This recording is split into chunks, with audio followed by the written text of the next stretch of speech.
كيبور ملتي ميديا برودكشن. السلام عليكم ورحمة الله وبركاته. الحمد لله على إحسانه والشكر له على توفيقه وامتنانه، ثم الصلاة والسلام تعظيما لشأنه وعلى آله وصحبه ومن سلك منهجه إلى يوم الدين. أما بعد، السلام عليكم ورحمة الله وبركاته. كما تدرين كوكان قويا هرلا كان أفكنمي الشباب قوموا وغيروا مجرى التاريخ. يا درقاقيس يا درقاقيتي يا نمري في سمتاني ساقراچا نابدوتي تاريخا كان سينا كان كيهم بليسين إسدرا يو بدا كان قبضو توتات أما سرفتشودان تاريخا كان كي أكا أمة دراني سنتقل ميسي برادي إسجرونا وقا كداني لما من بعثة النبي صلى الله عليه وآله وسلم إرقمان ربي نبي محمد إيجا إرقامي بودا وقا قاف كداني لمات قستي وهي جارسا بيا وفي جارسا وفي أبا إسجلان أقهن نمين هيو بافتي كما نبي محمد عليه الصلاة والسلام إرقاتي ترتي قستي سن قسا أوسي خزرج قسا جنم تولا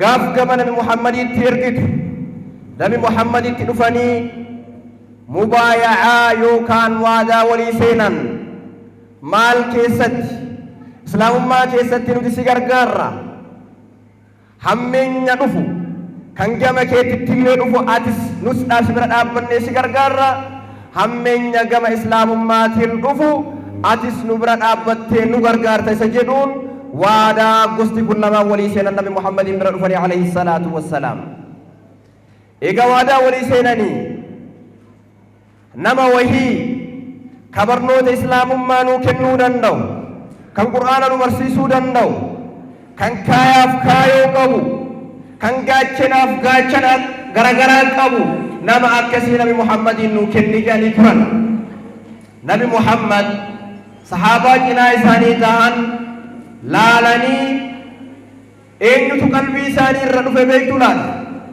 إنو قابسا كالرسول صلى الله عليه وآله وسلم في نتنيق محمد سني إرقان أول سفير في الدعوة مصعب بن عمير درجة كيس جبا درجة كيس كايو قبو درجة كيس قتي إسلام ما كيس قبو كنغاف كفري إرالي توري أفت إني أفت كنمن برا أفتشو هندن حتى كرا مصعب بن عمير إر دبري ويتنمني إسا دوبا نفو حفور شتو إساسا بيقود الراغن كه حتى كراكنا مصعب بن عمير تريرا يوكان دبريرا جئني كان أمني قريشا أكست وليهما تران إساس الرسول صلى الله عليه وآله وسلم أمة أنصارا كنا كنن ديمي برسيس ديمي سينا جنك ديمي أمة كنا شاعر إسلاما يتبون إسجراني يرقن إني قافت شرقو إنيو من إساك يسمى نمني فرات إنيو بيتني أسعد بن زرارات درجة يسمى كسات نبرة تاهيدي هكا قاف استرتت إسلام ما بي مدينة كان متاميلا فراتشي سيديم جنيه أفقرت وادا سنصفتي أفقركاهي أسعد بن زرارة رضي الله عنه وأرضاه أكست نفني الصحابي الجليل صحابا كما جبان كن جارة من كن درجة جيس علم لفارفا كن أمة كيسا قبه أمة مدينة كيسا أبته دهو وهي سيني أمة مدينة كان كما إسلام ماتي يا ماتوري إيجا يا ميسا كفامت إن نفات إسلام ما إسا راقبت بيتني لات أجول لي أكم إسلام ما راقبت خلادي في أجول لي عمر من الجموح وجول سدن كان أبي جهل ويجدته حركة مصعب بن عمير إسلام ما فرد كان يوجد نتدلوني أما كن أنو تدابوك فتاني جرة dhaloonni ammaa kun akka amma reefasii kaasan dhaloota dinnichaa filachuudhaaf hoteelarra deemu qofa taanee jirra. dhaloota taariikha islaamummaa keessatti mahmaa waan shabaabummaadhaan jiruun islaamummaa wahiitiif gumaacha addaa gumaachee deema ka jedhee yaadu tokkollee hin jiru. maal malee har'a nyaadhaa, maal malee har'a dhugaa, daabboo mana kamiittu gaarii, xibsii mana kamiittu gaarii, dinnichaa mana kamiittu gaarii malee dhaloota boruuf yaadu fuulduraaf yaadu tokkollee hin agarre. laakiin jiraachuu danda'a. kana yoo jedhu Mus'ab ibn Umayr taariikha akkasii dalagee harka isaatti islaamummaa namni hedduun qabatee akka inni itti du'e seenaa isaa muraasa yoo isiniif hime gaaf lola Uhudii baandiraa gaafsanii harka islaamaa kan ture Mus'ab ibn Umayritti kenname. Mus'ab ibn Umayr qabatee lola keessaan deemaa ture. ibnu Qami'aan Allaythiyyi Mus'abii kana hordofuudhaan karaa inni bahu jagnummaa isaa waan beekuuf, gaachana isaa waan beekuuf, dhaabbii isaa waan beekuuf jecha karaa inni bahu deemee wayita inni baandiraa islaamaa harka mirgaatiin qabatu harka mirgaa sadhee baandiraa irraa buusuuf gaaf yaalu Mus'ab ibn Umayr harka bitaatiin fudhate.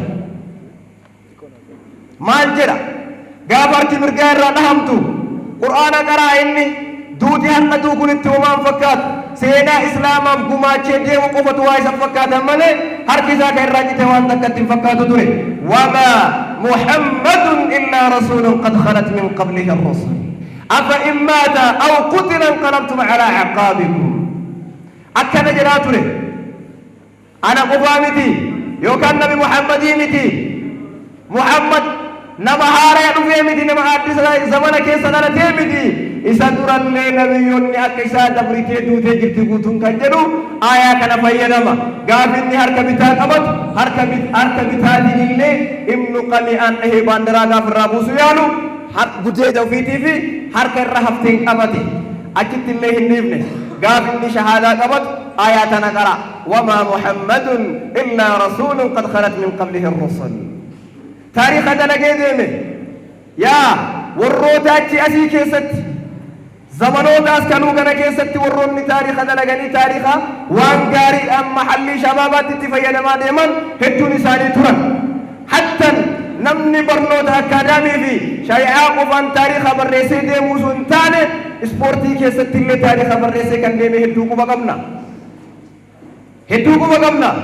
kana yoo jedhu yaa shabaab توماسي هدتشو قبل أول مخترع في العالم نما الدنيا كان كيست حركة أفيت والأمو كيست صدر كان أولا كان أبتين يماجر توماس إني بيكتن هندو إيجرا هم بيكتن مابراتي في سبيكر إنو تهقر تنفير إنو كنغوتون إنو تنغماج شباب درجة جيس أكاكي يابكيتي كان نغماج درجة جيس تفاد نغماج ayyee kan dargaggeessaa yoo hagana tuqe dargaggeetti takkatu ture waggaa kum tokko dhibba tokko waan hin caalle tursa dabartee deemtee jirti.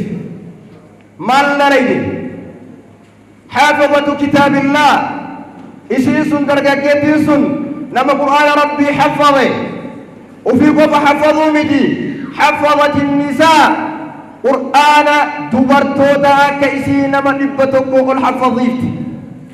taariikni akka jedhee barreessu fooqii wahii qabdi biyya Bagdaad kana keessatti fooqii isiisan bira yoo dabran akka waan sagaleen kadawin nahli akka waan sagaleen kanniisaa mana san keessaa xiixuutti sagaleen wahii fooqii san keessaa baay'aan min husni aswaatihin.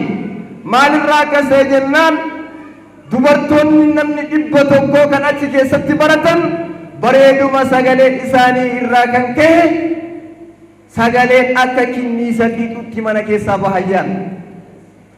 isiin san qofaa miti haa hiya ganiyya isiin soorettii yoo jedhu nama akkaan qabeenya qabu san qofaa miti gaaf wahii Bagdaad irraa kaatee rakkinaalee ummanni hawaasaa keessummaan rabbii tabaaraka wa ta'aalaa ضيوف الرحمن كان كما مكان أني حجي أترجع فتني قلم rakkina isaanii kana guutuu addaan baasuu qaba jettee Bagdaad irraa kaatee hajjii dhayte.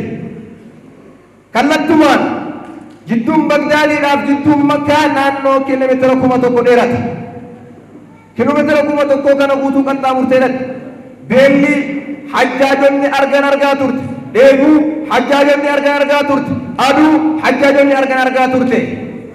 Achirra dhaabbachuudhaan biyya Makkaa kana keessa zamana san bishaan waan hin jirreef jecha warroota mahandisoota waliin qabdee keessattuu guyyaa gaafa Arafaa namni keessummaan Rahmaan asin miidhamaa jira waan ta'eef koottaa bishaanii fi hoteela garaagaraa asitti haa dhaabnu jettee mari'achiisaa turte. Wayita mari'achiiftu mahandisonni kunniin filaanii baasanii filaanii kana keessatti mallaqa haganaattu gahaa jedhanii gaaf himan naannoo dirhama miliyoona 52 ummata islaamaatiif gumaachite. Allahu akbar. Naannoo miliyoona 52 ol sanuu birrii biyya keenyaatii miti dirhama kana gumaachaa turte. Dubartiin zamana keenyaa dubartii akka reef jedhamu fikri jedhaa walii gaffiintu sun taane dubartii akka reef jedhaa turre mucaafa akka argitee inee kaara suunootaarloo inee manoora jedhamu taakasee takku sun taane dubartiin zamana sanii dubartii akkasii turte. Gaachanni kee kabajni kee kaayyanni kee guutuun isaa eenyu akka hidhattu asirra laallachuu qabda siin jedhaa. Wassalaamu alaykum wa rahmatullahi wa barakaatuh. Kebor Multimedia Production.